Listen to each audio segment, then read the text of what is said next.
ఏ ఒక్క వ్యక్తి చరిత్ర బైబిల్లో అది మనకి పనికి రాకుండా పోదు. పాపం చేశారు అని చరిత్రలో ఎవరైనా ఉన్నా దాని ద్వారా కూడా దేవుడు మనతో మాట్లాడతాడు. పరిశుద్ధులుగా జీవించారు అని బైబిల్లో ఉన్న వారి జీవితాలతో కూడా దేవుడు మనతో మాట్లాడతాడు.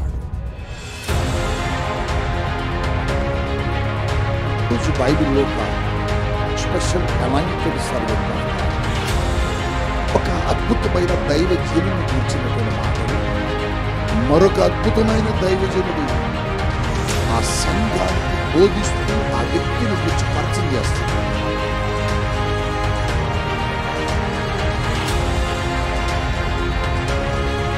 కొలస్స సంఘమునకు సంఘమున్నది. ఆ సంఘాన్ని భక్తుడైన పౌలే నిర్మించాడు, కట్టాడు, ప్రయాసపడ్డాడు. ఆయన ఒక సంఘమేమి చాలా సంఘాలు కట్టాడు. చాలా స్థలాలకు వెళ్ళి చాలా ప్రాంతాలను దర్శించి ప్రపంచమంతా దాదాపుగా 3 మార్లు పర్యటించాడు సువార్త కొరకై. ఒక ఊరు కాదు ఆయన చేసింది, ఒక ప్రాంతం లేక ఒక పట్టణం కాదు, ప్రపంచమంతా 3 మార్లు తన ప్రయాణాన్ని సువార్త కొరకు ప్రపంచమంతా తిరిగాడు.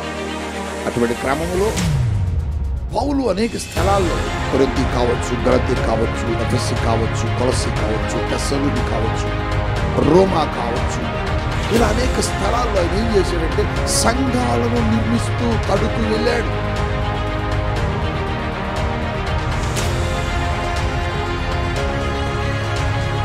అటువంటి సంఘమే కొలస్సీ పట్టణంలో ఉన్న సంఘం.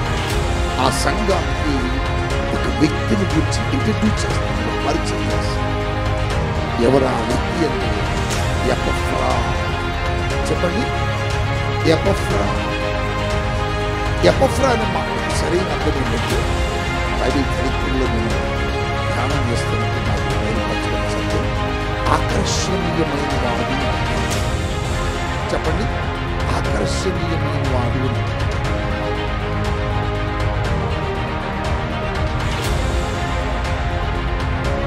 ఎవరు ఎపఫ్రా? ఎందుకు కొలస్సీ సంఘానికి ఒక ప్రత్యేకమైన వరవడిలో పౌలు ఈ ఎపఫ్రా గురించి బోధించాడు, చెప్పాడు. ఆలోచిస్తే ఈ ఎపఫ్రాలో ఉన్న కొన్ని బెస్ట్ క్వాలిటీస్, ఈ ఎపఫ్రాలో ఉన్న కొన్ని ఆకర్షణీయమైన సంగతులు ఈ దినం నీతో దేవుడే, నీతో పరిశుద్ధాత్ముడే, నీతో యేసు ప్రభువే మాట్లాడబోతున్నాడు. జాగ్రత్తగా వెళ్ళి ఏ ఒక్క వ్యక్తి చరిత్ర బైబిల్లో అది మనకి పనికి రాకుండా పోదు. పాపం చేశారు అని చరిత్రలో ఎవరైనా ఉన్నా దాని ద్వారా కూడా దేవుడు మనతో మాట్లాడతాడు. పరిశుద్ధులుగా జీవించారు అని బైబిల్లో ఉన్న వారి జీవితాలతో కూడా దేవుడు మనతో మాట్లాడతాడు. ఈరోజు బైబిల్లో ఒక special anointed servant of God, ఒక అద్భుతమైన దైవజనుని గూర్చినటువంటి మాటలు, మరొక అద్భుతమైన దైవజనుడు ఆ సంఘానికి బోధిస్తూ ఆ వ్యక్తిని గూర్చి పరిచయం చేస్తున్నాడు. ఆ వ్యక్తిని గూర్చి, ఆ దైవజనుడు గూర్చి మరొక పెద్ద దైవజనుడు, అపోస్తులుడు, ఆయన దగ్గర పరిచర్య చేసిన పరిచారకుడైన, ఆయన దగ్గర దైవజనుడిగా కొనసాగిన తన తోడి దాసుడి గూర్చి కొలస్సీ సంఘానికి భక్తుడైన పౌలు చెబుతున్నాడు. ఈ వ్యక్తిని గురించి పరిశుద్ధాత్ముడు అనవసరంగా బైబిల్లో రాయడు. ఇది మీరు బాగా గుర్తుపెట్టుకోవాలి. పరిశుద్ధాత్ముడు రాశాడు ఈ బైబిల్లో ఈ వ్యక్తి చరిత్ర అంటే ఆ వ్యక్తి చరిత్ర నీకు చాలా అవసరమైందని అర్థం.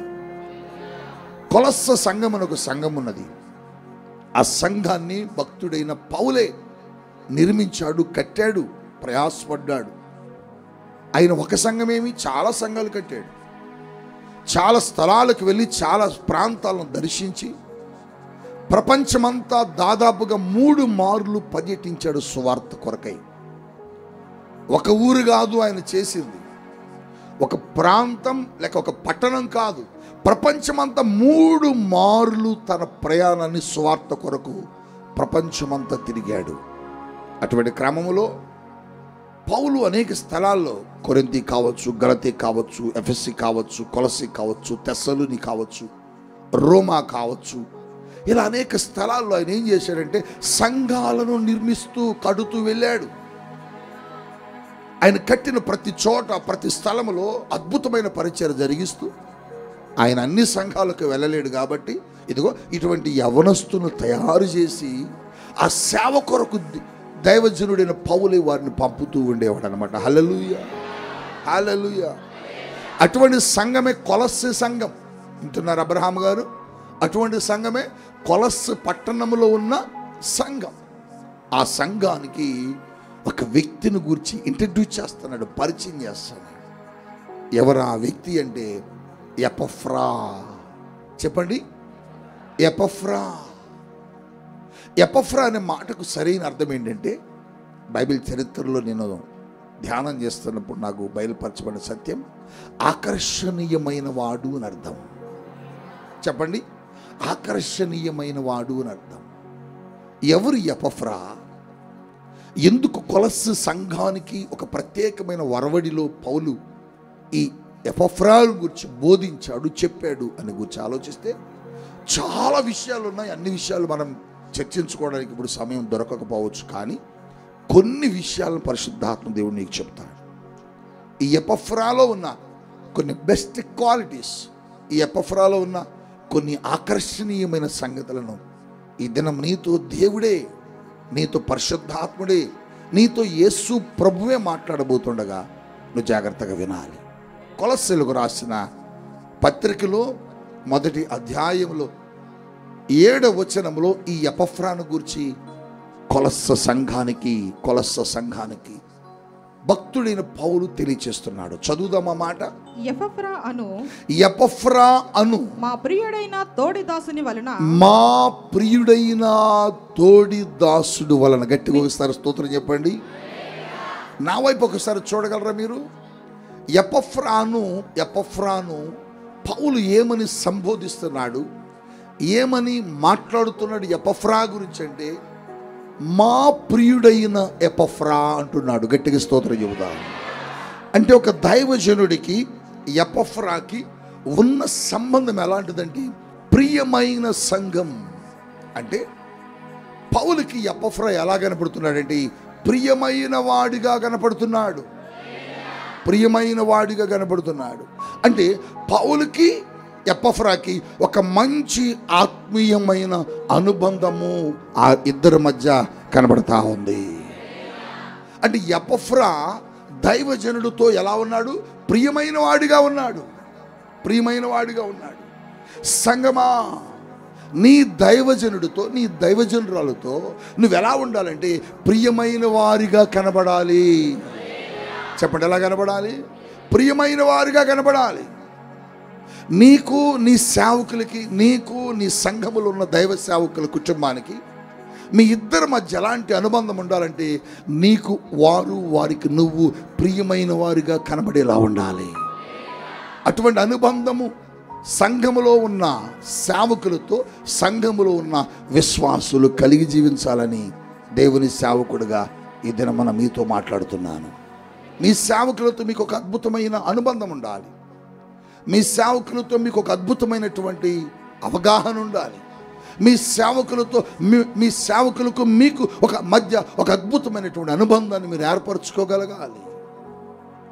పౌలు అంటున్నాడు, ఎపఫ్రా నాకు ప్రియమైన వాడు. ఎపఫ్రా నాకు ప్రియమైన వాడు. నిన్ను గూర్చి నీ దైవజనుడు ఎప్పుడైనా ఫలానా వ్యక్తి నాకు ప్రియమైన వాడు అని ఎప్పుడైనా చెప్పగలిగాడా? నిన్ను గురించి నీ సేవకురాలు ఎప్పుడైనా ఫలానా వ్యక్తి నాకు ప్రియమైన వ్యక్తి అని ఎప్పుడైనా సంఘములో చెప్పగలిగిందా? అటువంటి అనుబంధం నీకు లేకుండా పోయింది. సంఘములో అటువంటి సహవాసము సేవకులతో లేకుండా పోయింది. అటువంటి అనుబంధము సేవకుల కుటుంబముతో మీకు లేకుండా పోయింది. మీకున్నది ఏంటి తెలుసా? సంఘములో ఉన్నవారితో మీకు అనుబంధం ఉంటుంది. సంఘములో ఉన్న వారితో మీకు సహవాసం ఉంటుంది. సంఘములో వస్తున్న వారితో పోతున్న వారితో మీకు సహవాసం ఉంటుంది. వారితో కాదు నీకు సహవాసం ఉండాల్సింది, వారితో కాదు నీకు అనుబంధం ఉండాల్సింది. నీ దైవ సేవకులతో నీకు ఒక అనుబంధం కావాలి. నీ సంఘ సేవకురాలతో నీకు ఒక అద్భుతమైనటువంటి అనుబంధం ఏర్పరచబడాలి. ఎందుకంటే మనుషులతో కాదు నువ్వు ఇక్కడ సహవాసాన్ని ఏర్పరచుకోవాల్సింది. లేకపోతే సంఘములో వచ్చేవారితో కాదు, నువ్వు ఒక అనుబంధాన్ని ఏర్పరచుకోవాల్సింది. ఎందుకు వారితో ఏర్పరచుకోకూడదంటే, వారు ఒకవేళ చెడిపోయారనుకో, ఆత్మీయతలోను అనుబంధంలోను లేకపోతే ప్రార్థనలోను బలహీనులైపోయి పడిపోయారనుకో, నీవు వారితో సహవాసం చేసినప్పుడు ఏమవుతుందంటే ఆ లక్షణాలే నీకు కూడా వచ్చేస్తాయి. వారు వలె నువ్వు కూడా మారిపోతావు, వారిలో నువ్వు కూడా జీవిస్తావు. అందుకని సహవాసంలో ఉన్న మీరు మీకు మీరు కాదు అనుబంధాన్ని ఏర్పరచుకోవాల్సింది దైవజనులతో, దైవ సేవకురాలతో.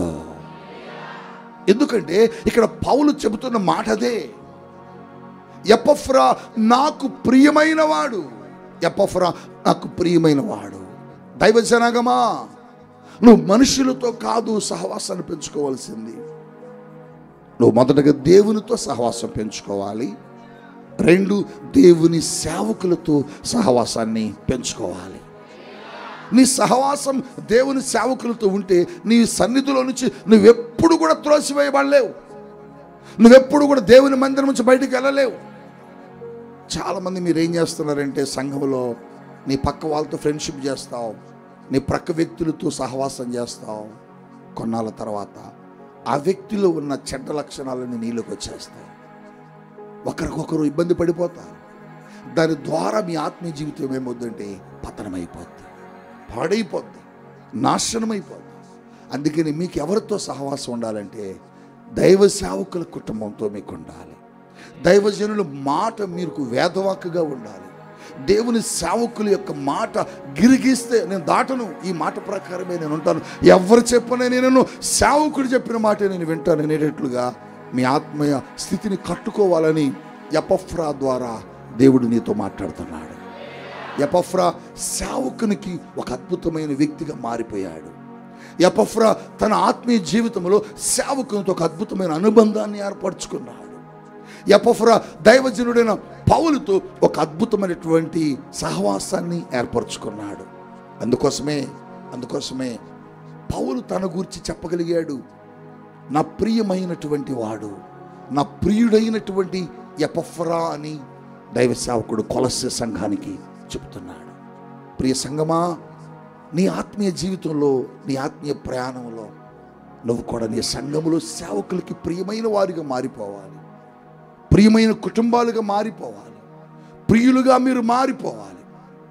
సంఘంలో సేవకులు ఇచ్చినప్పుడు ఇదిగో ఫలానా చందు నాకు ప్రియమైన వాడని చెప్పగలగాలి, ఇదిగో ఫలానా అబ్రహాము గారు నాకు ప్రియమైన వాడని చెప్పగలగాలి, ఇదిగో ఫలానా మాస్టర్ గారు నాకు ప్రియమైన వాడని చెప్పగలగాలి, ఇదిగో ఫలానా వ్యక్తి నాకు ప్రియమైన వ్యక్తి అని చెప్పగలగాలి. సేవకుడు నీ గురించి, సేవకురాలు నీ గురించి.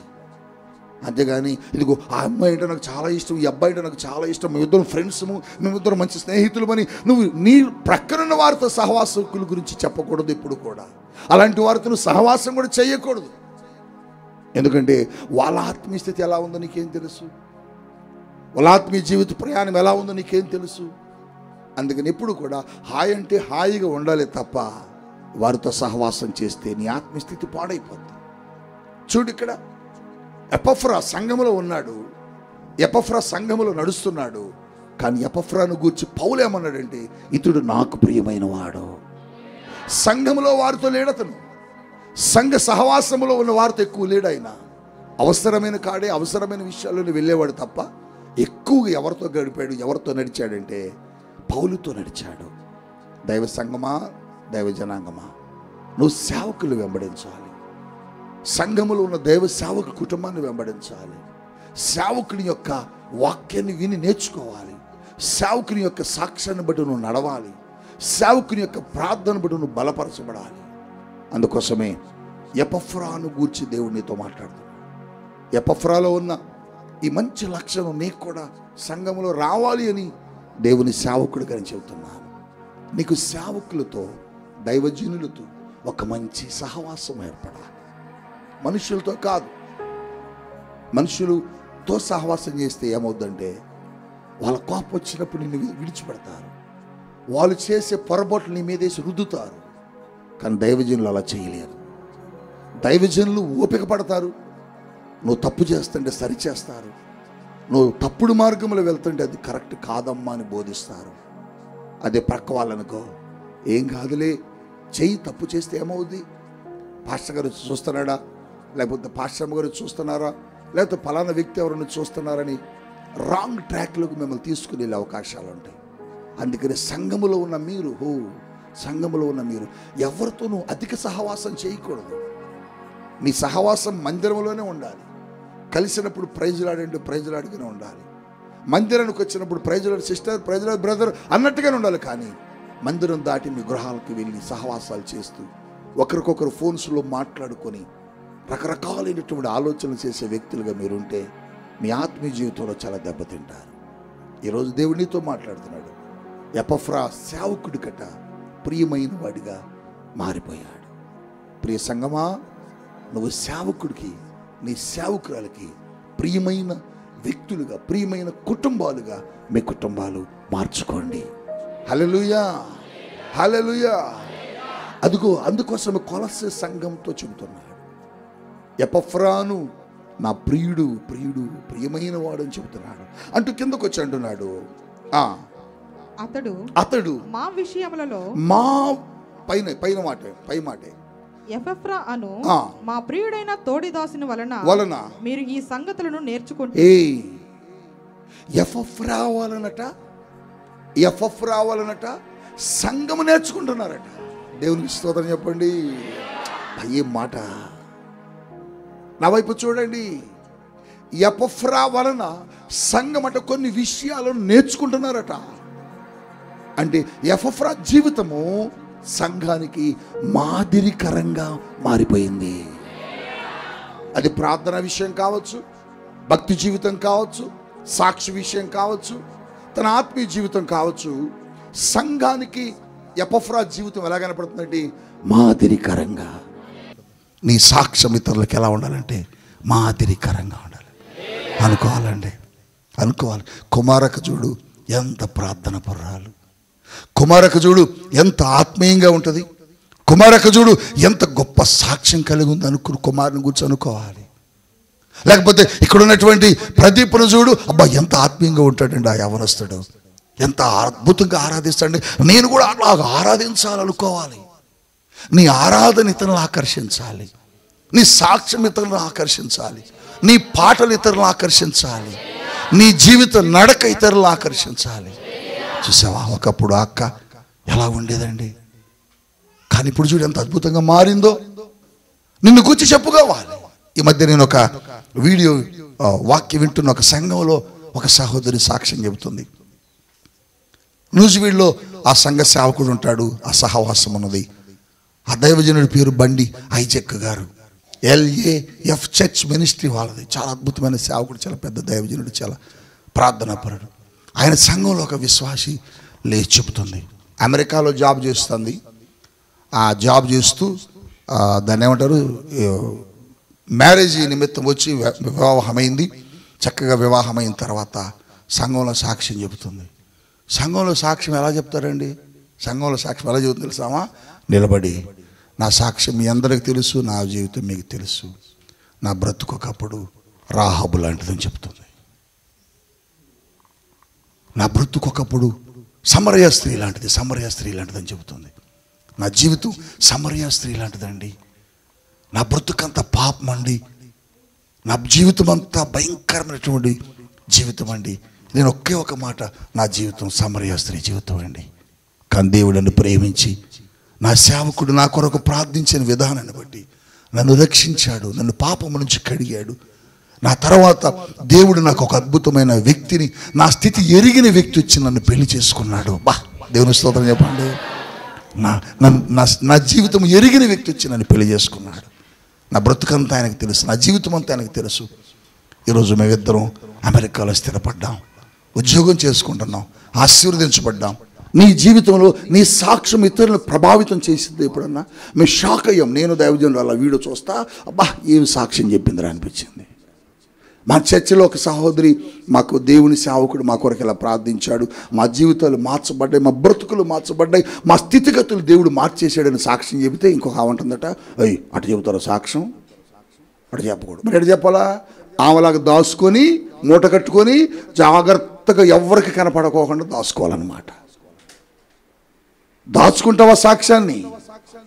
నీ పాప జీవితంలో దేవుడు నీ జీవితాన్ని కడిగి ఆశీర్వదించి ఉన్నతంగా నిలబెడితే సాక్ష్యాన్ని దాచుకుంటావా? దాచుకోవడానికి నిన్ను వెలిగించింది, రక్షించింది, పాపపు ఊపిలో నుంచి నిన్ను దేవుడు పరిశుద్ధపరిచింది నీ సాక్ష్యాన్ని దాచుకోవడానికా? సమరయ స్త్రీ ఊరిలోకి వెళ్ళిపోయిందండి. ఊరు మొత్తాన్ని పిలిచింది, రండి నా సాక్ష్యం వినండి, నేను ఎలాంటిదన్నో మీకు తెలుసు, నా బ్రతుకు ఎలాంటిదో మీకు తెలుసు.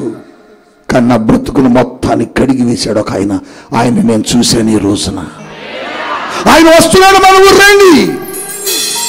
అందరూ తీసుకొచ్చేసింది, ఇంటింటికి వెళ్ళింది, వీధి వీధికి వెళ్ళింది, అన్ని గడపలు తొక్కింది, ఊరు మొత్తాన్ని యేసుక్రీస్తు ప్రభు దగ్గరికి తీసుకొచ్చింది.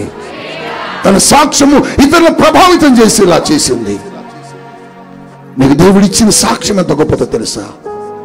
ఈరోజు ప్రపంచమంతా నేను నిలబడినప్పుడు నా వాక్య సందేశంలో నా సాక్ష్యము చెప్పకుండా ముగించిన దాఖలాలు లేవు. నేను ఘోరమైన పాపినండి ఎన్నిసార్లు చెప్పాను, ఎన్ని మార్లు చెప్పాను. నీకు ఒక సంగతి చెప్తాను. ఈ మధ్య కాలంలో దేవుని సన్నిధిలో దేవుడు నాతో మాట్లాడుతున్నప్పుడు, పరలోకం వెళితే పరలోకంలో నేను ఒక ఆయన ఒక మాట అడగలనుకుంటున్నాను. ఏమిటా మాట అంటే, పౌలు భక్తుడు అన్నాడు, ఏమన్నాడు? పాపులలో, చెప్పండి చెప్పండి ఆ మాట మీరు చెప్పట్ల, పాపులలో ప్రధాన పాపిని నేను అని చెప్పాడు ఆయన. పౌలు గారి దగ్గరికి వెళ్ళి నేను అందాం అనుకుంటున్నాను. ఏం పౌలు గారు, ఊరుకోండి, మీరు కాదు, నేను ప్రధాన పాపిని. నా పాపాన్ని దేవుడు కడిగాడు, నా పాపాన్ని దేవుడు తుడిచివేశాడు, నా జీవితాన్ని దేవుడు మార్చాడు. హంతకుణ్ణి, మోసగాన్ని, లోకంలో జీవించిన వాణ్ణి, లోకంలో పొరలాడిన వాణ్ణి నా బ్రతుకుని కడిగాడు దేవుడు. నువ్వు కాదయ్యా ప్రధాన పాపివి, నేను చనిపోయి పరలోకానికి వెళ్ళిన రోజు పౌలు ముందు నిలబడితే నేను మాట్లాడే మొదటి మాట అదే, నువ్వు కాదు పౌలా, ప్రధాన పాపిని నేను. నా జీవితాన్ని మార్చాడు, నా బ్రతుకును దేవుడు మార్చి విలువనిచ్చాడు, వెలిగించి ఆయన తన యొక్క చేతులతో ఎత్తిపట్టాడు దేశం మీదకి. నిజమండి, సంఘంలో నీ సాక్ష్యము ఇతరుల్ని ప్రభావితం చేసేదిగా ఉండాలి, కానీ దాచుకుంటావా? ఒకసారి ఒక సహోదరి ఎక్కడో లైవ్లో వాక్యం టీవీలో వింటూ చాలా సంవత్సరాల క్రితం మహబూబ్ నగర్ నుంచి ఎక్కడి నుంచి వచ్చింది, తెల్లవారుతుందనంగా మన దగ్గరకు వచ్చింది. తెల్లవారే వచ్చేసింది. ఆవిడొచ్చి సాక్ష్యం చెబుతుంది, నేను హైదరాబాద్లో ఉంటాను, నేను చేసే పని వ్యభిచారపు వృత్తి, నేను వ్యభిచారం చేస్తూ సంపాదించుకుంటున్నాను, బ్రతుకుతున్నాను, తింటున్నాను, తిరుగుతున్నాను. కానీ ఒక రోజున ఎందుకును ఈ దైవజనుడు వాక్యం టీవీలో వస్తుంటే ఓదార్చు ప్రేమ వింటున్నాను, నా గుండెలు పగిలిపోయాయి, నా హృదయం అంతా కలవరం తెలియకుండా ఏడుపు వచ్చేసింది. ఆ దైవజనుడు ఏడుస్తూ వాక్యం చెబుతున్నాడు, ఏడుస్తూ తన సాక్ష్యాన్ని చెబుతున్నాడు, ఏడుస్తూ దేవుని గురించి, దేవుని ప్రేమను గురించి ప్రకటిస్తున్నాడు. నా మనసు ఆగలేదు. ఈ తప్పు నేను ఎందుకు చేస్తున్నాను, ఈ పాపం నేను ఎందుకు చేస్తున్నాను, ఇక నుంచి ఈ పాపము చేయకూడదు. ఒక్కసారి దైవజనుడు కలిస్తే చాలనుకుని రాత్రి బయలుదేరానండి హైదరాబాద్ నుంచి. ఇప్పుడు వచ్చాను ఇక్కడికని నిలబడి ఇక్కడ సాక్ష్యం చెప్పింది. మరి మీరు ఎంతమంది విన్నారో నాకు గుర్తులేదు, మీరు ఎంతమంది అది గుర్తుపెట్టుకున్నారో నాకు తెలియదు. ఈరోజు దేవుని ఏదో చెబుతున్నాడు, నీ సాక్ష్యము ఇతరులకి మాదిరికరంగా ఉండాలి బిడ్డ. ఎపఫ్రాను గూర్చి అక్కడ వాళ్ళు అంటున్నారు, అతను గూర్చి, అతన్ని బట్టి మీరు అన్ని విషయాలు నేర్చుకున్నారు. నీ సాక్ష్యం ఇతరులకి నేర్పేదిగా ఉండాలి, నీ భక్తి ఇతరులకు నేర్పేదిగా ఉండాలి, నీ ప్రార్థన ఇతరులకు నేర్పేదిగా ఉండాలి. నీ సాక్ష్యం సంఘంలో ఎపఫ్రా వలె ఇతరులని దేవుని దగ్గరకు తీసుకొచ్చేదిగా ఉండగలగాలి. ప్రియ సంఘమా, అందుకని నేను చెబుతాను, మీ సాక్ష్యాలు ఇతరులు మార్చే విధంగా ఉండాలి. అందుకని ఒక సహోదరి మొన్న మధ్య చెప్పారు సాక్ష్యం, నా బ్రతుకుని, మా జీవితాన్ని, చీకట్లో ఉన్న మా బ్రతుకుల్ని దేవుడు వెలిగించాడు అని చక్కని సాక్ష్యం చెప్పిందండి.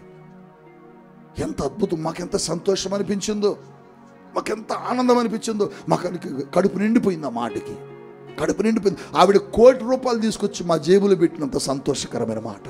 ఏంటో తెలుసా, మేము పడిన ప్రయాస వ్యర్థం కాలేదే, జీవితాలను మార్చేశాయే, బ్రతుకుల్లోకి వెలుగు తీసుకొచ్చాయే, కుటుంబాలు కట్టబడ్డాయే, జీవితాల్లో అనేకులకు దీవెనకరంగా మార్చబడ్డాయే. ఈ ఈ ఈ ఈ సర్పంచి చందు నాయక్ గారు నాతో ఒకరోజు మాట్లాడారు. పాస్టర్ గారు, మిమ్మల్ని ప్రేమించాలనిపిస్తుంది నాకు, మీరంటే నాకు చాలా గౌరవం. ఏంటి సార్ అంటే, కూర్చోండి అని కూర్చోబెట్టుకొని కాఫీ ఇచ్చి చెబుతున్నాడు, మీ కష్టం మీ ప్రయాస దేవుడు ఫలింపచేశాడండి. ఏం సార్ అంటే అంటాడు, మీ దగ్గరికి సంఘానికి ఆరాధనకు వచ్చేవాళ్ళు దాదాపుగా 60-70% నాకు తెలుసు. 70% వాళ్ళందరూ నాకు తెలుసు. వాళ్ళు చిన్నపిల్లల కాడి నుంచి నేను చూస్తున్నాను. కానీ వాళ్ళ జీవితాలని ఎంత అద్భుతంగా మార్చారండి. వాళ్ళ చరిత్రలు మాకు తెలుసు, వాళ్ళ గురించి నాకు తెలుసు. కానీ ఈ రోజున వారు అక్కడికి వచ్చి నీ వాక్యం విని దేవుని సన్నిధిలో ఆనందిస్తుంటే నాకు అనిపించింది, మా బజారులో మా ఊరిలో ఈ చర్చ్ ఉండటం మాకెంతో గొప్పగా ఉంది.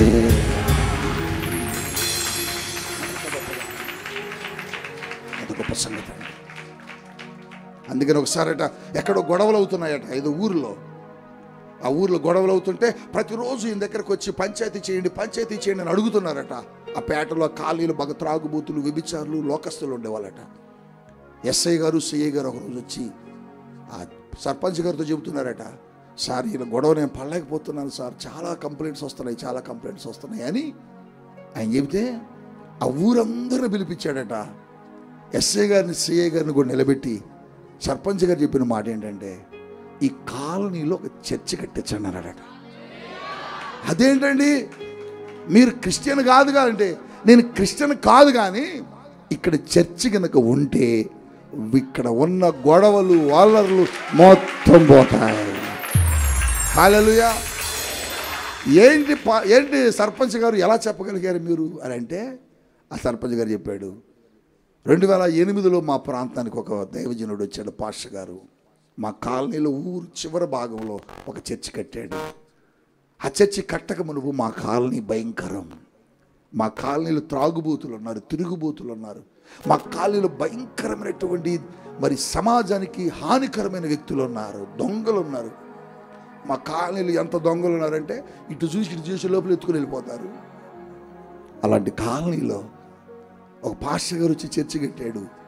ఆ చర్చి కట్టిన తర్వాత మా కాలనీ మొత్తం మారిపోయింది. మా కాలనీ కాదండి, ఇప్పుడు మా ఊరి అనేక మంది మారిపోయారు. బా, ఎంత సంతోషం. ఈ మాట ఎన్ని కోట్ల రూపాయలు ఇస్తే దొరుకుద్ది. నేను అదే చెబుతున్నా, నేను చనిపోయాక మళ్ళీ చెబుతున్నా, నేను చనిపోయాక ఒక 50 సంవత్సరాల దాకా ఒకవేళ దేవుడి కనుక అప్పటికి ఇంకా రాకపోతే, ఒక 50 సంవత్సరాల తర్వాత ఈ ఊరు చెప్పాలా ఏమని, ఇదిగో 2008లో ఒక దైవజనుడు వచ్చాడు మా ఊరు. ఆ దైవజనుడు మా ఊరిని మొత్తాన్ని మార్చేశాడు. ఆ దైవజనుడు వచ్చాక మా బ్రతుకులు మారాయి. ఒకప్పుడు విగ్రహారాధన, పాపం, శాపం, లోకముగా తిరిగిన మేము ఆ దైవజనుడి ద్వారా మేము దేవుని తెలుసుకున్నామని చెప్పగలగాలి. ఆ సాక్ష్యం కోసమే ఈ పోరాటం, ఆ మాట కోసమే ఈ ప్రయాణం, దానికోసమే ఈ పరుగు, ఈ ప్రయాస, ఈ కన్నీరు, ఈ ప్రార్థనలు. ప్రియమైన సంగమా, ఎపఫ్రా గూర్చట సంగమట అనేక విషయాలు నేర్చుకున్నారట. మరి నిన్ను గూర్చి కూడా నేర్చుకోవాలి. ఏమన్నారు, పలానక్క ఒకప్పుడు దేవునికి వ్యతిరేకంగా ఉంది, కానీ ఇప్పుడు దేవుడు ఎంత బలంగా ఉంది.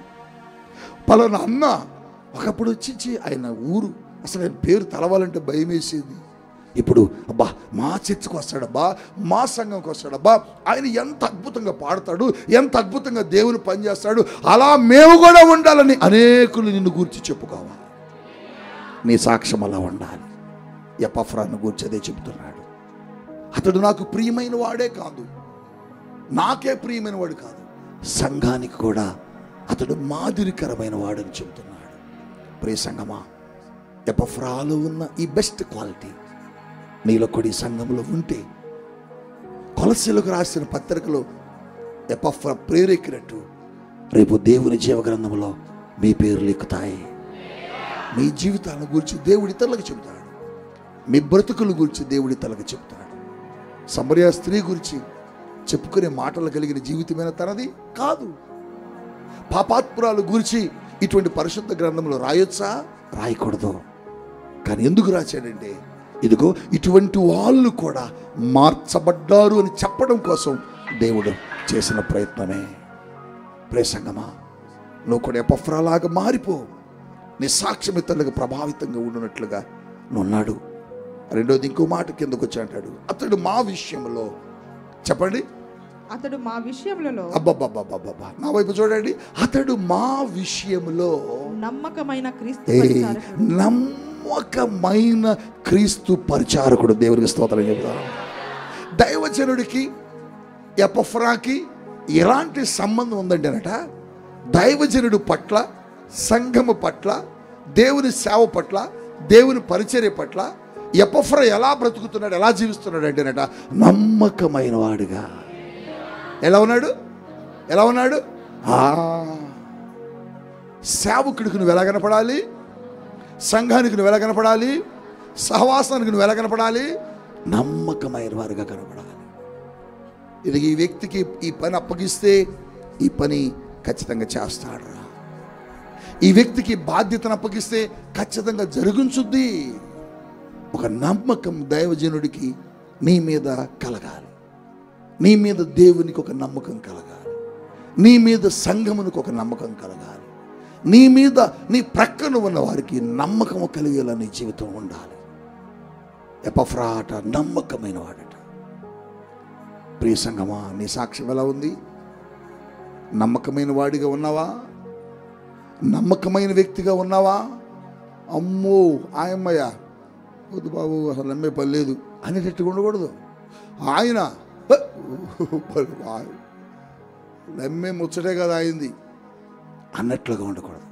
అతనండి నమ్మకమైన వాడండి. ఆ అమ్మాయి అండి, మా చర్చిలో నమ్మకమైన అమ్మాయి అండి. ఈ సాక్ష్యం నీకుందా? ఈ భక్తి నీకుందా? ఈ అలవాటు నీకుందా? ఈ విధానం నీకు నీ సంఘంలో ఉందా? సంఘంలో నువ్వు ఎలా ఉండాలి? నమ్మకమైన వాడుగా. చెప్పట్లేదు మీరు గట్టిగా చెప్పండి. ఎట్లా ఉండాలి? ముందు దేవునికి నమ్మకమైన వాడిగా ఉండాలి. 2 సేవకునికి నమ్మకమైనగా ఉండాలి. 3 సంఘానికి నమ్మకమైన వాడిగా ఉండాలి. నమ్మి మీకు ఏదైనా పని అప్పగిస్తే ఆ పనిని 100% కరెక్ట్గా జరిగించగలగాలి. చెప్పండి, నమ్మి మీ చేతికి నేను ఏదైనా ఇస్తే 100% నమ్మకముగా మీరు పని చేయగలగాలి. నమ్మకం లేదనుకో, అమ్మో పక్కన పెట్టుకెళ్ళాలంటే భయం వేసిపోతుంది, పక్కన ఉంచుకోవాలంటే భయపడాల్సి వచ్చింది. అలాంటి అపనమ్మకమైన మనుషులకు మీరు కనబడకూడదు. ఎపఫ్రాట పౌలుకట నమ్మకమైన వాడు. బిడ్డలారా, మీ సేవకుడి దగ్గర మీ సాక్ష్యం ఎలా ఉంది? మీ సంఘములో మీ సాక్ష్యం ఎలా ఉంది? నీ ఊరిలో, నీ కాలనీలో, నీ ఇంటిలో నీ సాక్ష్యం ఎలా ఉంది? నమ్మకమైన వారుగా ఉందా? నమ్మకమైన వారుగా జీవిస్తున్నారా? నమ్మకమైన వారుగా బ్రతుకుతున్నారా? నమ్మకమైన వారుగా ఉండాలి. నీ టేబుల్ మీద 10,000 రూపాయలు కట్టబెట్టిపోతే తిరిగి వచ్చేవరకు అట్టే ఉండాలి. దేవుని స్తోత్రం చెప్పండి. 10,000 కట్టగా దీనిలో ఒకటి తీస్తే ఎవరు చూస్తారు? ఒకటి లాగేవనుకో నేను చూడకపోవచ్చు, ఎవరు చూస్తారు? ఆయన అనుకుంటాడు, ఓ దుర్మార్గుడా. చైతన్య కాలేజీని ఆంధ్ర కానీ తెలంగాణలో కానీ చాలా చోట్ల ఉన్నాయి. చైతన్య నారాయణ కాలేజ్. ఆ చైతన్య కాలేజీ యాజమాన్యం, ఆ చైతన్య ఇన్స్టిట్యూట్ పుట్టిన దగ్గర నుంచి ఒక అతన్ని దాన్ని ఏమంటారు, కాలేజీలో డబ్బు విభాగం చూసుకుని ఆ భాగాన్ని, అంటే ట్రెజరర్ కావచ్చు, లేకపోతే సెక్రటరీ కావచ్చు, ఏదైనా కావచ్చు, ఆయన్ని ఎప్పటి నుంచో ఆయన్ని ఉంచుతున్నారట. నేను అడిగాను, ఎప్పటి నుంచి ఉన్నాడు ఈయన గారు అంటే, అబ్బో ఈ కాలేజీ పుట్టిన కాడ నుంచి ఆయనేనండి అని చెప్తున్నారు. ఎందుకని అడిగితే, ఆ కాలేజీ యాజమాన్యం నడిపే ఆ డైరెక్టర్ అట ఒక సూట్ కేసులో 5 కోట్ల రూపాయలు పెట్టి ఆయనకిచ్చి, ఈ డబ్బులు తీసుకెళ్ళి పలానా చోట ఇచ్చిరపో అన్నాడు.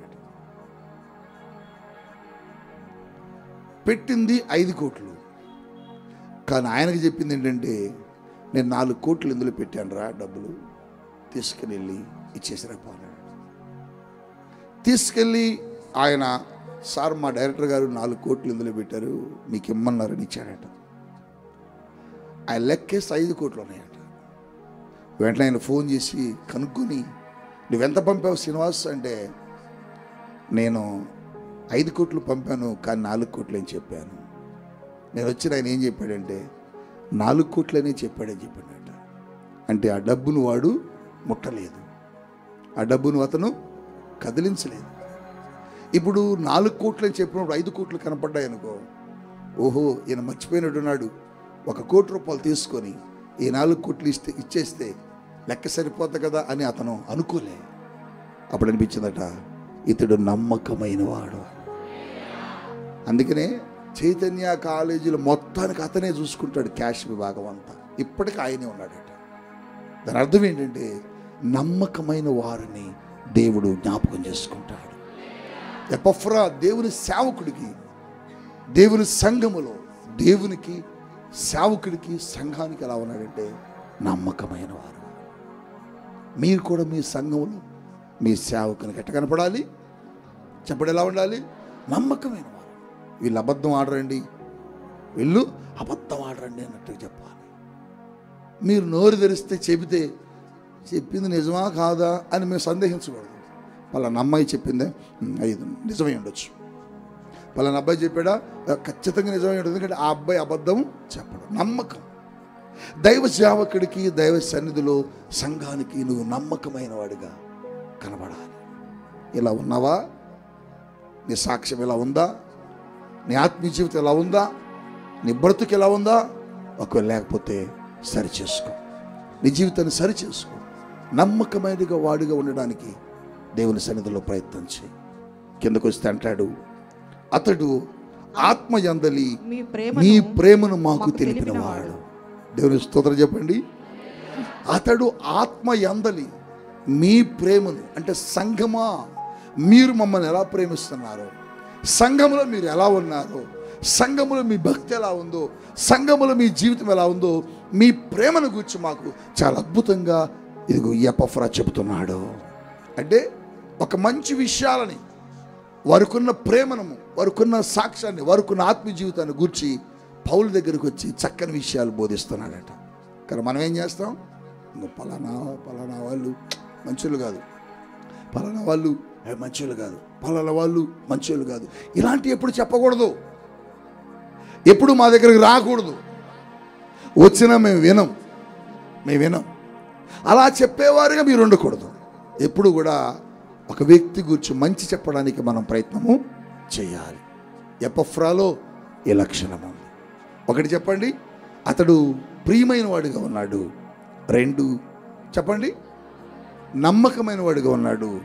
3 చెప్పండి, అతడు ఇతరులకి మాదిరికరంగా ఇతరులకు నేర్పేవాడిగా ఉన్నాడు. 4 ఈ సంఘానికి సేవకులకి మధ్య ఒక అద్భుతమైనటువంటి సహవాసాన్ని ఏర్పాటు చేసి విషయాలను ప్రేమగా చెప్పేవాడుగా ఉన్నాడు. ఇంకొన్ని విషయాలు ఉన్నాయి అదే అధ్యాయంలో చూడండి. కొలసీలకు రాసిన పత్రిక 4వ అధ్యాయంలో 12వ వచనములో ఈ ఎపఫ్రాను గురించి పౌలు చెబుతున్నాడు. మీలో ఒకడును క్రీస్తు యేసు దాసుడైన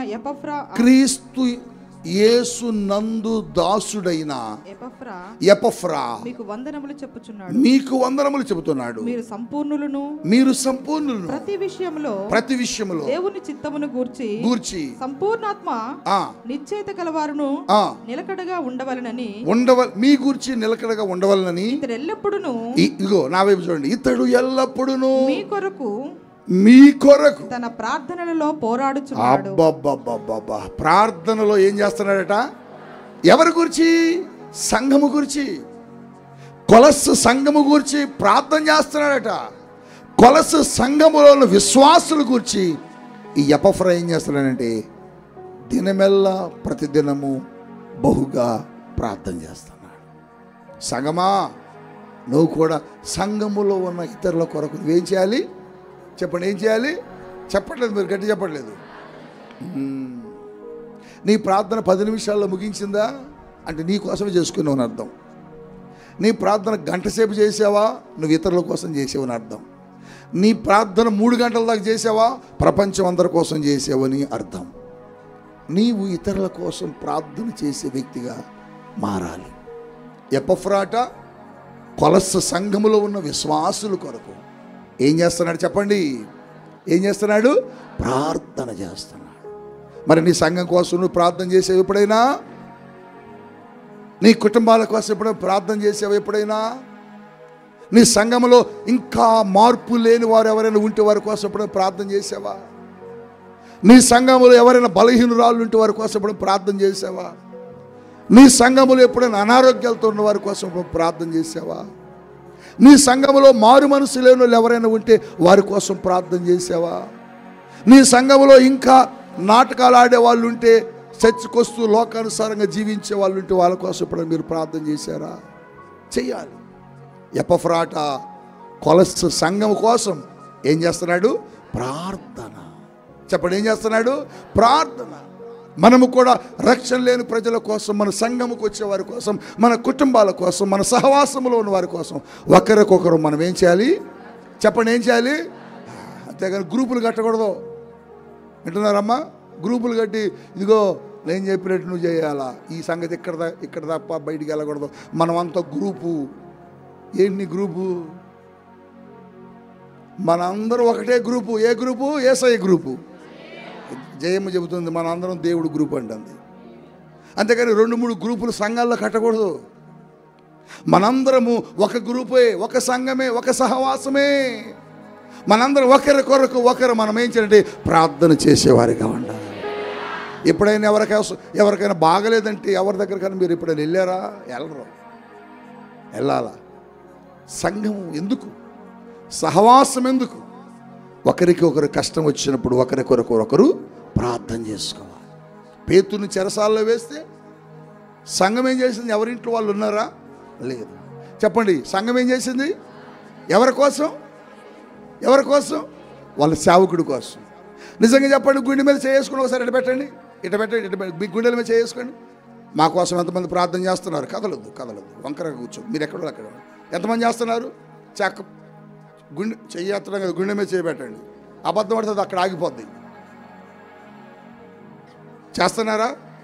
ఏమని చేస్తున్నారు? ప్రభువా, మా దైవజనుడు నీ కొరకు ఇంకా బహుగా పనిచేయాలి.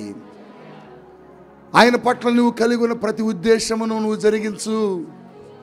ఆయనకి మేము సపోర్టుగా, సహకారులుగా ప్రార్థించేవారుగా మేము ఉంటాము అని ఇప్పుడు చేశారా? సేవకుని కష్టములో మీరు పాలి భాగస్తులు కావాలి. సేవకుడు మీకోసం ఉపవాసాలు ఉంటాడు, మీకోసం కన్నీరు గారుస్తాడు, మీకోసం నిత్యము ఆలోచన చేస్తాడు, మీకోసం దేవుని సన్నిధిలో ఆయన పాదాలు పట్టుకొని రోజు అడుగుతుంటాడు, ప్రభువా ఇదిగో నా బిడ్డ ఉమాను దర్శించయ్యా, ప్రభువా నా కుమార్తె స్వరూపాన్ని దర్శించయ్యా, వాళ్ళ జీవితాన్ని కట్టయ్యా, వాళ్ళ కుటుంబాన్ని కట్టయ్యా, వాళ్ళకి ఒక మంచి గృహం ఇవ్వయ్యా, అద్దె గృహాలు చచ్చిపోతున్నారు ప్రభువా. నేను అడుగుతుంటా, రోజు అడుగుతాం. మీకోసం మేము ప్రార్థన చేస్తున్నాం. అట్లాగే మీరు కూడా ఒకరి కొరకు ఒకరు ప్రార్థన చేసుకోవాలి. చెప్పండి, ఏం చేయాలి? ఒకరి కొరకు ఒకరు ఒకరికొకరు ప్రార్థన చేసుకోవాలి. ఒకరు సహకారులుగా ఉండాలి, బలపరుచుకోవాలి. ఎప్పుడైనా మీలో ఎవరైనా బలహీనులైపోయి సంఘం మానేస్తే పోయిందిలే దరిద్రం అనుకోకుండా, అరే అక్క వెళ్ళిపోయింది, చెల్లి వెళ్ళిపోయింది, అన్నయ్య వెళ్ళిపోయాడు, వారి కోసం మనం ప్రార్థన చేద్దాం. ఎప్పుడైనా కొన్నిసార్లు కొన్ని గొర్రెలు దారి తప్పి వెళ్ళిపోతాయి. కొన్ని గొర్రెలు దేవుడే లాక్కుని వెళ్ళిపోతాడు, బయటపడేస్తాడు. కొన్ని గొర్రెలని సాతానుగాడు లాక్కుపోతాడు. దారి తప్పి వెళ్ళిపోతే చూడు, దారి తెలియక ఇతరులు చెప్పిన మాటలు విని ఆ గొర్రెలను మనం ఏం చేయాలంటే తీసుకొచ్చుకొని ఇక్కడ కూర్చోబెట్టుకోవాలి. ఇతరుల కోసం మనం ప్రార్థన చేయాలి. మీ కుటుంబాల కోసం, ప్రక్క వారి కోసం మనం ఏం చేయాలి? ప్రార్థన చెయ్యండి. ఒకరికొకరు ప్రార్థన చేసుకుంటే సంఘం అంటే అదే, సహవాసం అంటే అదే. మనందరం ఒక సంఘముగా ధైర్యంగా ఎందుకు ఉంటున్నామంటే నా కోసం ప్రార్థన చేసేవాళ్ళు చాలామంది మా సంఘంలో ఉన్నారు అనుకోవాలి. మీరు చెప్పట్లేదు, మీరు అల్లెలు చెప్పట్లేదు. మీరు ఎప్పుడన్నా మీ ఇంట్లో ఫంక్షన్ ఎప్పుడు పెడతాం? ఉందా ఈ మధ్యలో ఏమన్నా? ఏం లేదా? ఎప్పుడు మీ ఇంట్లో ఎప్పుడు ఫంక్షన్ ఉందమ్మా? మీ ఇంట్లో ఏమైనా ఉందమ్మా? ఏం లేదా? మీ ఇళ్ళల్లో ఫంక్షన్లకి ఎవరిని పిలవాలి? ఎప్పుడైనా పిలిచావమ్మా? సంఘాన్ని పిలవాలి, బంధువులు కాదు. బంధువులు ఉన్నా ఒకటి, ఊడిపోయినా ఒకటి. వాళ్ళు ఉన్నప్పుడు వస్తారు, లేకపోతే ఎక్కిరిస్తారు. ఉన్నా లేకపోయినా నీ కష్టాన్ని తెలుసుకొని ప్రార్థించేవాడు నీ సంఘమే. హల్లెలూయా, హల్లెలూయా. అందుకని సంఘమే నీ ఇంట్లో ఉండాలి. చెప్పండి, ఎవరు ఉండాలి? సంఘముకు ప్రాధాన్యత ఇవ్వాలి, సంఘమునకు మొదటి స్థానం ఇవ్వాలి, సేవకునికి మొదటి స్థానం ఇవ్వాలి. అప్పుడే అప్పుడే అప్పుడే మీ కుటుంబాలు దేవుని కార్యాలు జరుగుతాయి. ఇతరుల కోసం ఎపఫ్రా ఏం చేస్తున్నాడు? ఏం చేస్తున్నాడు? ఒక వ్యక్తికి కష్టం వస్తే సంఘమంతా ప్రార్థన చేయాలండి. ఒక కుటుంబానికి ఆపద వస్తే, ఒక కుటుంబంలో కష్టం వస్తే, ఒక కుటుంబానికి ఇబ్బంది వస్తే సంఘమందరం కలిసి ప్రార్థన చేసే వారిగా మనం ఉండాలి. హల్లెలూయానండి, హల్లెలూయా. ఎపఫ్రా ఎపఫ్రా ఎపఫ్రా ఎపఫ్రా సంఘము కొరకు, ఇతరుల కొరకు, ఆ సహవాసములో ఉన్న వారి కొరకు ఏం చేస్తున్నాడు? అందుకోసం అంటున్నాడు పౌలు, ఎపఫ్రా మీ కొరకు ప్రార్థన చేస్తాను. నీ కుటుంబంలో, నీ సంఘములో ఎవరికైనా బాధ వస్తే వాళ్ళు ఏమని చెప్పాలంటే, నా చర్చిలో మెంబర్స్ ఉన్నారు, నా కొరకు ప్రార్థించడానికి అనుకోవాలి. ధైర్యంగా చెప్పాలి.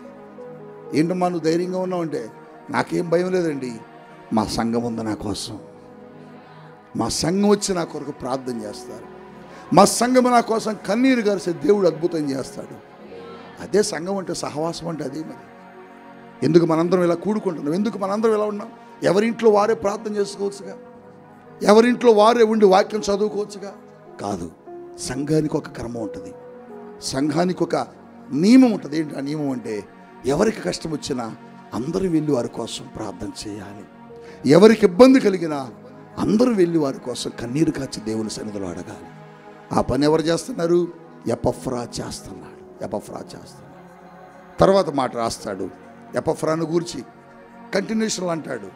చూద్దాం, ముగిస్తున్నాను, నీకు ప్రార్థన చేస్తాను. ఇతడు మీ కొరకును, ఇదిగో ఇతడు మీ కొరకును, లవోదికయ వారి కొరకును, హియోరా పోలి వారి కొరకును బహు ప్రయాసపడుచున్నాడని. ఎవరి కోసమట ప్రయాసపడుతున్నాడట? ఇతనిని గూర్చి సాక్ష్యం ఇచ్చుచున్నాను. దేనికోసం?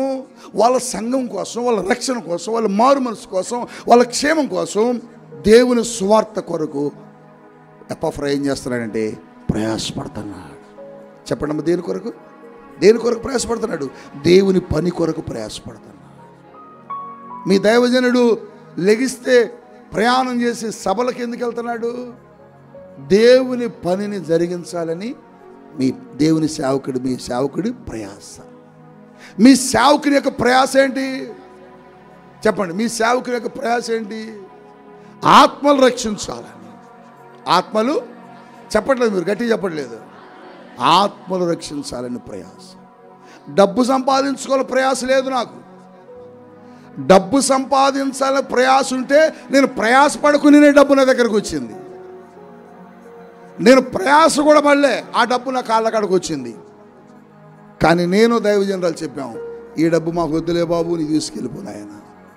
ఈ డబ్బు మాకు దేవుడు ఇవ్వలేదు, దేవుడు దీన్ని మాకు తీసుకురాలేదు, దేవుడు దీన్ని మాకు ఇవ్వడానికి ఇష్టపడలేదు, మాకు వద్దు, తీసుకుపో అన్నాం. డబ్బుల కొరకే మేము ప్రయాసపడే వాళ్ళమైతే ఎప్పుడో సారపాకు వదిలిపెట్టి వచ్చిన డబ్బులన్నీ మూట కట్టుకొని ఎక్కడన్నా వేరే దేశంలో సెటిల్ అయిపోవాలి. కానీ దేవుని సన్నిధిలో చెబుతున్నాను, డబ్బు కొరకు మేము ఎప్పుడూ ప్రయాసపడలేదు. దేవుని సేవ జరిగించాలని, సువార్తను ప్రకటించాలని, ఆత్మలు రక్షించాలని, సంఘాన్ని విస్తరింపచేయాలని, అనేక మందిని పాప శాప జీవితంలో నుంచి విడిపించాలని ప్రయాసపడుతున్నాం. ఎన్ని ఆత్మలు రక్షించబడ్డాయండి ఈ పరిచర్యలో? ఎంతమంది విడుదల పొందుకున్నారండి ఈ పరిచర్యలో? ఎంతమంది స్వస్థతలు పొందుకున్నారండి ఈ పరిచర్యలో? ఎంతమంది కుటుంబాలు కట్టబడ్డాయండి ఈ పరిచర్యలో? ఎంతమంది దెయ్యపు చీకటి దురాత్మ నుంచి విడుదల పొందుకున్నారు? డాక్టర్ల దగ్గరికి వెళ్తే ఏమీ లేదంటున్నారు, ఇంటికి వస్తే చికాకు ఉంటుంది అంటున్నారు.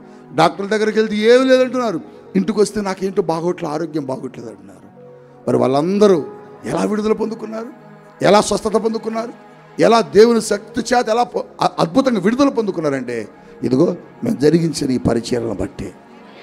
నిన్నటి దినమున తైలాభిషేక వాగ్దాన పండుగకు ఎక్కడో కనిగిరి నుంచి ఒక కుటుంబం వచ్చింది. కనిగిరి నుంచి వచ్చింది. అతను కానిస్టేబుల్, పోలీస్ డిపార్ట్మెంట్లో మంచి ఉద్యోగం చేస్తున్నాడు. తన తల్లిని తీసుకొని వచ్చాడండి. గడిచిన 4 సంవత్సరాలుగానో 3 సంవత్సరాలుగానో ఆ తల్లి చాలా భయంకరమైన వేదనతో ఉంది. ఏమిటి జబ్బు అంటే, జబ్బేమీ లేదు, రోగం ఉందా? రోగమేమీ లేదు. ఆరోగ్యంలో ఏమైనా దెబ్బతిన్నదా? అవయవాలు ఏమైనా పాడైపోయినాయా? ఏం పాడవలేదు, ఆరోగ్యంగానే ఉన్నది. కానీ మరి ఎందుకు ఆ గోల, ఎందుకు ఆ ఘోష? ఆ బాబు చెబుతున్నాడు, తెలియట్లేదు పాస్టర్ గారు, ఏం చేసినా నిద్ర పట్టట్లేదు, మా అమ్మకి మనశ్శాంతి లేదు, నెమ్మది లేదు, ఏడుస్తున్నాడు. కానిస్టేబుల్ పోలీసు ఉద్యోగం చేసి ఆయన కన్నీళ్ళు పెట్టుకున్నాడు. ఆ తల్లిని చూస్తే ఏ అనారోగ్యం లేదు, కానీ ఆవిడ మీద భయంకరమైన చీకటి ఆత్మలు, దురాత్మలు, దెయ్యపాత్మలు, చేతబడి ఆత్మలు ఉన్నాయి. ప్రార్థన చేయగానే ఆవిడ మీద నుంచి ఆ దురాత్మలన్నీ బయటికి వెళ్ళిపోయాయండి. ఆ చీకటి నుంచి విడుదల పొందుకున్నది, ఆ భయంకరమైనటువంటి దురాత్మ నుంచి విడుదల పొందుకున్నది. బహుశా ఈరోజు కూడా ఎక్కడెక్కడో ఉండే ఉంటుంది. ఇక్కడ అదిగో చూడు, నిలబడమ్మా చూడు. ఇప్పుడు చూడండి ఎంత చక్కగా కూర్చోందో. దేవుని స్తోత్రం చెప్పండి. ఏం రోగం లేదు ఆమెకి, అనారోగ్యం లేదు, జబ్బు లేదు, అవయవాలు ఏం పాడవలేదు. ఎందుకు ఆమెకంటే దురాత్మ ప్రభావం. కానీ ఈరోజు ఎంత చక్కగా కూర్చొని చూడండి. దేవుని స్తోత్రం చెప్పండి. మరి ఎన్ని కోట్లు పెడితే వస్తుంది ఆ సంతోషం? కూర్చోమ్మా. ఎన్ని కోట్లు పెడితే వస్తుంది ఆ సంతోషం? ఇదంతా ఎలా జరిగిందంటే మా ప్రయాస. అటువంటి వాళ్ళని విడిపించాలి, అటువంటి వాళ్ళని దేవుని దగ్గర నడిపించాలి, అటువంటి వాళ్ళని ప్రభు దగ్గరికి తీసుకురావాలని ఆశ. అదే మా ప్రయాస. నిద్ర ఉండదండి, మీకు తెలుసా? నిద్ర ఉండదు బిడ్డ, నిద్ర ఉండదు మాకు. నాకు అసలు నేను ప్రయాణం చేసి వస్తాను శుక్రవారం, మళ్ళీ నైట్ లైవ్లో కూర్చుంటాను, కళ్ళు మూతలు పడుతుంటాయి. ఆ పిల్లలు కూడా, అక్కడ ఉన్న 5 కూడా ఈ కీబోర్డు కొట్టే అబ్బాయి ఉంటాడు కదా, ఆడు తెలుగు చూడండి ఎంత తెలుగుగలడు. ఏళ్ళు ఇట్ట పెట్టి నొక్కి ఆ కీబోర్డు అవుతాడు. నేను కొడతాడు అనుకుంటా, వీడు కొడుతున్నాడు అనుకుంటా, వీడిట్ట నిద్రపోతాడు. ప్యాడ్ కొట్టే అబ్బాయి అన్నాడు కదా, వాడు ఏదో తెలుసా, ఆ గోడకి ఆనుకొని ఇట్టే కూర్చుంటాడు, ఆ 2 కర్రలు పట్టుకొని. ఇక్కడ సౌండ్ సిస్టమ్ ఆపరేట్ చేస్తాడు ఈ తబలా. ఈ అబ్బాయి సౌండ్ సిస్టమ్ మీద ఇటు పెట్టి ఇటు నిద్రపోతాడు. అక్కడ ఉన్నాడు చూడు, లైవ్ ఆపరేట్ చేస్తాడు ప్రశాంత్. వాడేం చేస్తాడు తెలుసా, ఆ కీబోర్డు మీద పడుకుంటాడు, ఆ కంప్యూటర్ మీదే పడుకుంటాడు. ఇన్ని ఒక్కనే మాట్లాడుతుంటా, నా ఎదురుకి విజయ్ ఉంటాడు, నిద్రపోయేది కదా వాడు. అయితే వాడు కూడా ఏం చేస్తాడు తెలుసా, తెల్లారుతున్నానంగా వాడు కూడా అంటున్నాడు. నాకు అర్థమవుతుంది, వీళ్ళందరూ నిద్రలోకి వచ్చారులే అని. వీళ్ళ నిద్ర చూసి నాకు నిద్ర వచ్చింది. కానీ ప్రజలు అప్పటికే 100,000 మంది లైవ్ చూస్తూ ఉంటారు. నిద్రపోతే పని జరగదు. ప్రయాస 2.5 సంవత్సరాలు వాళ్ళు నిద్రలు లేకుండా, నిద్రాహారాలు మాని ఇక్కడ పనిచేస్తున్నారండి. నిద్రలు ఉండు వాళ్ళకి. 1 గంటకు ఫోన్ చేస్తా నేను, 2 o'clock ఫోన్ చేస్తా నేను. ప్రశాంత్ అంట, ఆ డాడీ ఎప్పుడు పడుకుంటావురా? ఇంకొక చిన్న వర్క్ ఉంది డాడీ, అది కంప్లీట్ చేసి పడుకుంటా. 2 అవుతుంది, పడుకో, నువ్వు మళ్ళీ కాలేజీకి వెళ్ళాలి. అలాగే డాడీ. మిగిలిన వాళ్ళు ఎక్కడున్నారు? వాళ్ళు ఆల్రెడీ పడిపోయారు డాడీ, నేను ఒక్కడనే ఉన్నా అంటాడు. 2 అండి. 1 గంటకు మమ్మీ ఫోన్ చేస్తారు వాళ్ళకి, 1 గంటకు ఫోన్ చేస్తారు. ఏయ్ ఏం చేస్తున్నారంటారు, మమ్మీ ఇప్పుడు ప్రేయర్ అయిపోయింది అంటారు. మీలో ఎవరైనా 1 గంట వరకు ప్రార్థన చేసే వీరులు ఉన్నారా? నా పిల్లలు ఉన్నారు. హల్లెలూయా చెప్పండి. వాళ్ళు 1 గంట వరకు ప్రేయర్ చేస్తారు. ఈరోజు ఎందుకు ఇంత అద్భుతంగా ఈ పరిచయం జరుగుతుందంటే, అలాంటి యవ్వనస్తులు దేవుని కొరకు ప్రార్థన చేస్తున్నారు. 1 గంటకు మేము ప్రార్థన చేసుకునేటప్పుడు, మా ప్రార్థన 1 గంటకు ముగించినప్పుడు మమ్మీ వెంటనే వీళ్ళు ఏం చేస్తున్నారు చూద్దామని ఫోన్ కొడతారు. కొట్టగానే మమ్మీ మా ప్రేయర్ కూడా ఇప్పుడే అయిపోయింది అంటారు. ఇప్పుడే అయిపోయింది అంటే నిద్రాహారాలు మాని పరిచర్య అండి. ప్రయాణాలు, కష్టం, శ్రమ. ఎందుకు ఇంత ప్రయాస అంటే మా ఆశ ఒకటే, అనేక ఆత్మలని రక్షించాలి. 2025లో నా టార్గెట్ ఏంటి తెలుసా? 1,000,000 మందికి సువార్త చెప్పాలా? దేవుని స్తోత్రం చెప్పండి. 2025లో 1,000,000 మందికి సువార్త చెప్పాలి. గృహ కూడికల ద్వారా కావచ్చు, సువార్త సభల ద్వారా కావచ్చు, యూట్యూబ్ ద్వారా కావచ్చు, ఫేస్బుక్ ద్వారా కావచ్చు, ఇన్స్టాగ్రామ్ ద్వారా కావచ్చు, లేకపోతే నేను అప్పుడప్పుడు ప్రయాణాల్లో స్టిక్కర్లు వేస్తూ ఉంటాను. స్టిక్కర్లు కూడా వేస్తూ ఉంటాను. స్తంభాలకి, గోడలకి స్టిక్కర్స్ వేస్తూ ఉంటాను. ఈ స్టిక్కరు 100 మంది చూసి అది నా లెక్కలోకి వచ్చింది. ఒక 1000 మంది చూసారనుకో అది నా లెక్కలోకి వచ్చింది.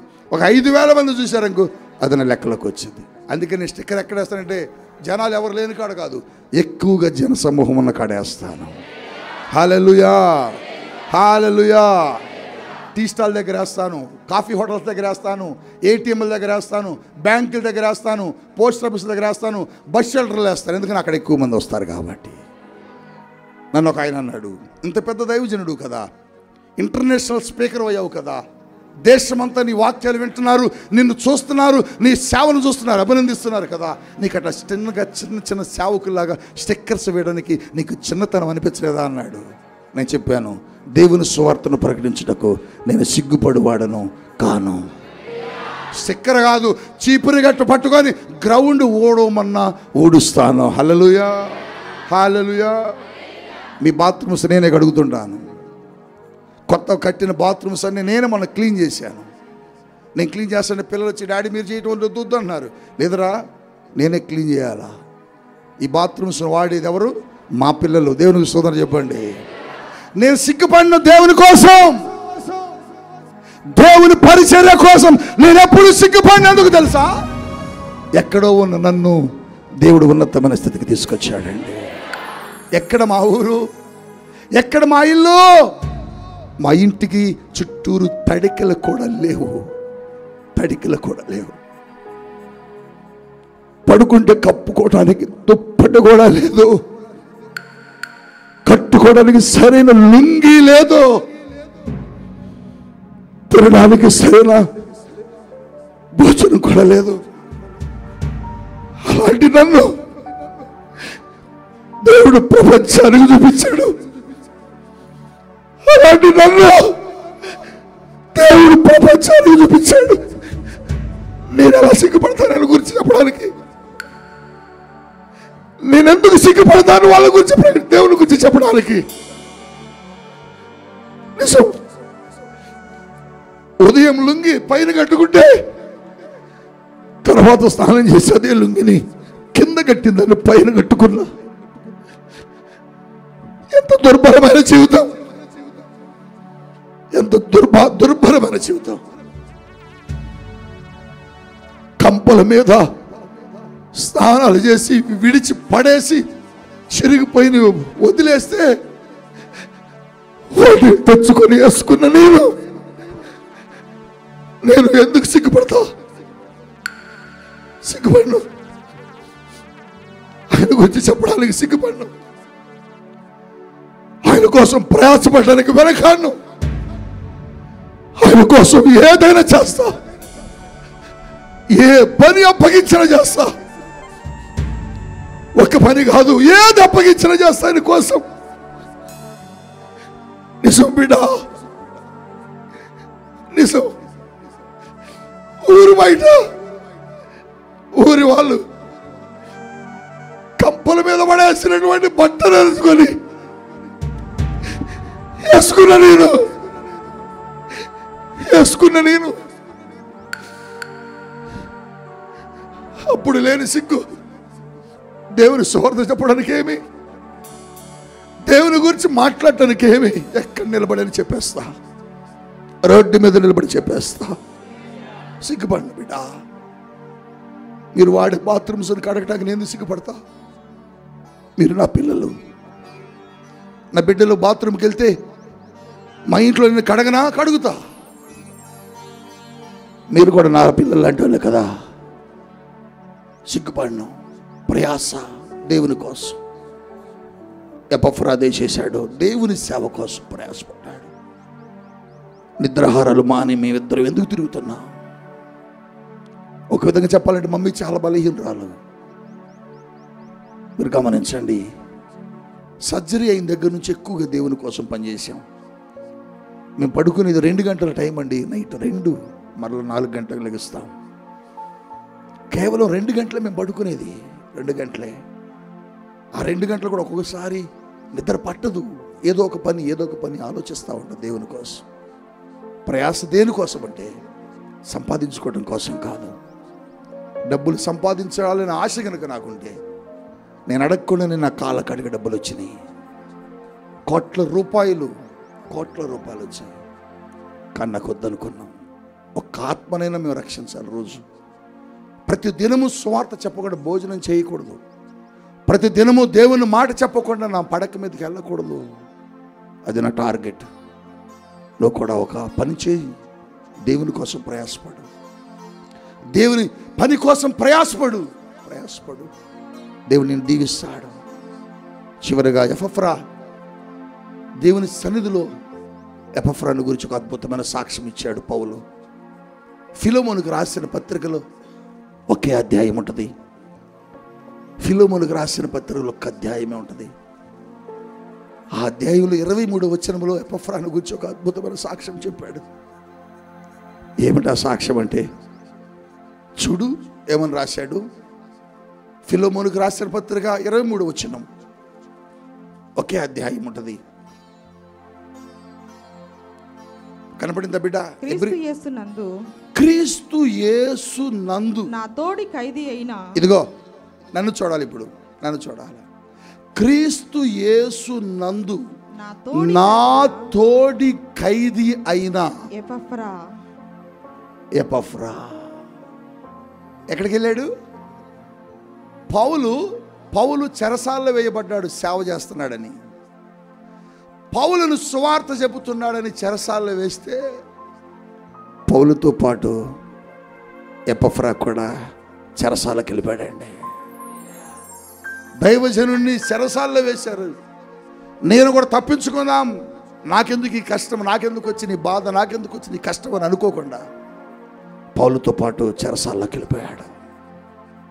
దైవజనాగమా, నీ దైవజనుడు పడే ప్రయాసలో నీ దైవజనుడితో పాటు ఏ శిక్ష అయినా అనుభవించడానికి నువ్వు సిద్ధంగా ఉండాలి. అంతేగాని తప్పుకొని వెళ్ళిపోయేవారిగా ఉండకూడదు. ఆ పిల్లలు ఎందుకు నాతో అంత కష్టపడుతున్నారు, ఎందుకు నాతో అంత శ్రమ పడుతున్నారంటే, దైవజనుడితో పాటుగా మేము కూడా చేస్తే ఆ ఆశీర్వాదం మా కుటుంబాలకి, మా బిడ్డలకి, మా తరతరాలకి, మా తల్లిదండ్రులకి వస్తుందని ఒక ఆశ. ఈరోజు దేవుని సేవకుడిగా చెబుతున్నా, సేవలో పౌలుతో పాటుగా చెరసాల్లో వేయబడ్డాడు, పౌలుతో పాటుగా కొట్టబడ్డాడు, పౌలుతో పాటుగా ఉమ్మి వేయబడ్డాడు, పౌలుతో పాటుగా నిందలు భరించాడు, పౌలుతో పాటుగా శ్రమను అనుభవించాడు, చెరసాలను పంచుకున్నాడు. ప్రియ సంగమా, నీ సేవకుడు పడే ప్రయాసలు నువ్వు కూడా ఆ ప్రయాసను పంచుకోవాలి, ఆ శ్రమను పంచుకోవాలి. ఆ శ్రమలో నువ్వు కూడా సేవకుడికి తోడుగా నిలబడగలగాలి.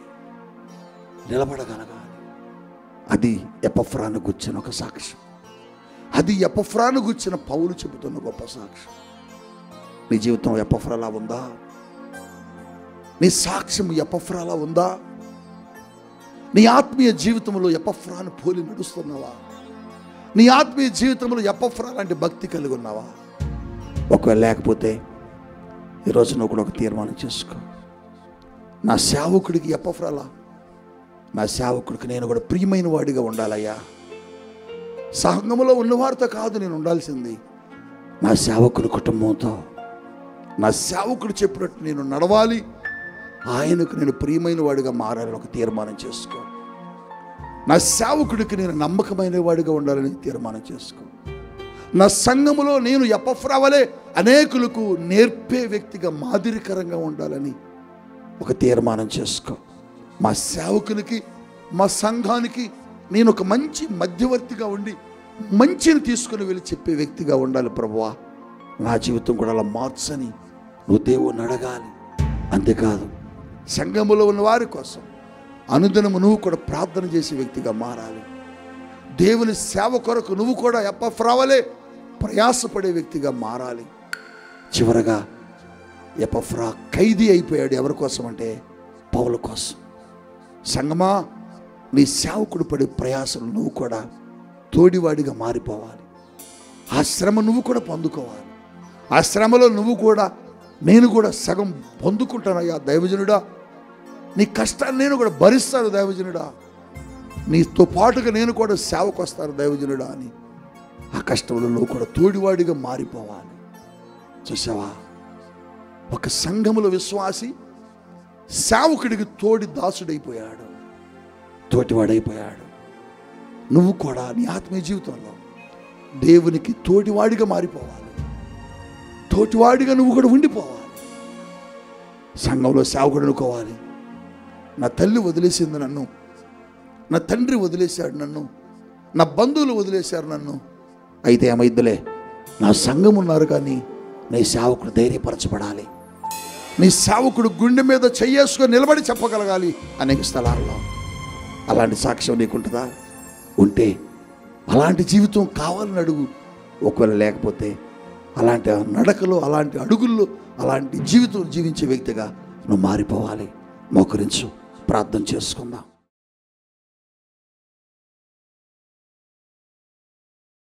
నా తండ్రి, మీకే వందనాలు, స్తుతులు, స్తోత్రాలు.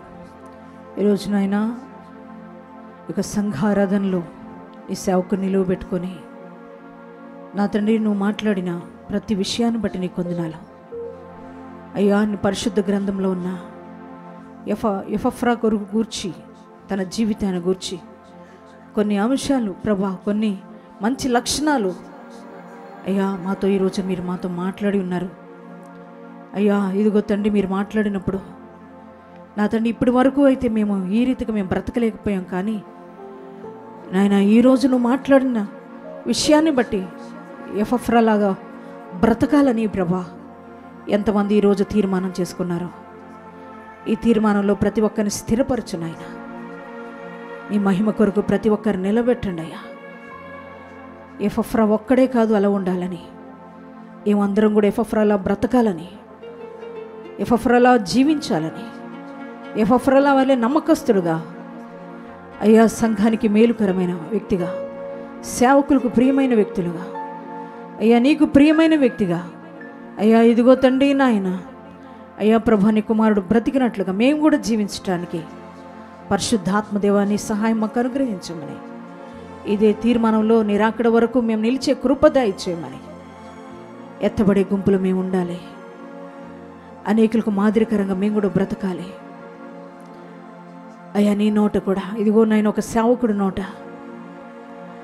నైనా ఇదిగో తండ్రి ఎఫ్రా గురించి ఎలా పలకబడినదో ఇక్కడ ఉన్న సంఘ బిడ్డల నోట కూడా, సేవకుల నోట అయ్యా, సంఘ బిడ్డల గురించి సేవకుల నోట కూడా అటువంటి సాక్ష్యం రావడానికి నీ కృప అనుగ్రహించండి. మరి ముఖ్యంగా నీ నోట కూడా మేము ఇలాంటి సాక్ష్యం వినాలి, మమ్మల్ని గురించి నువ్వు కూడా పలకాలి. అటువంటి గొప్ప సాక్ష్య జీవితం అందరికీ దయచేసి మీరే మహిమ, ఘనత, ప్రభావాలు పొందుకొనమని నజరేయుడైన యేసు నామములో ప్రార్థిస్తున్నాం తండ్రి. ఆమేన్.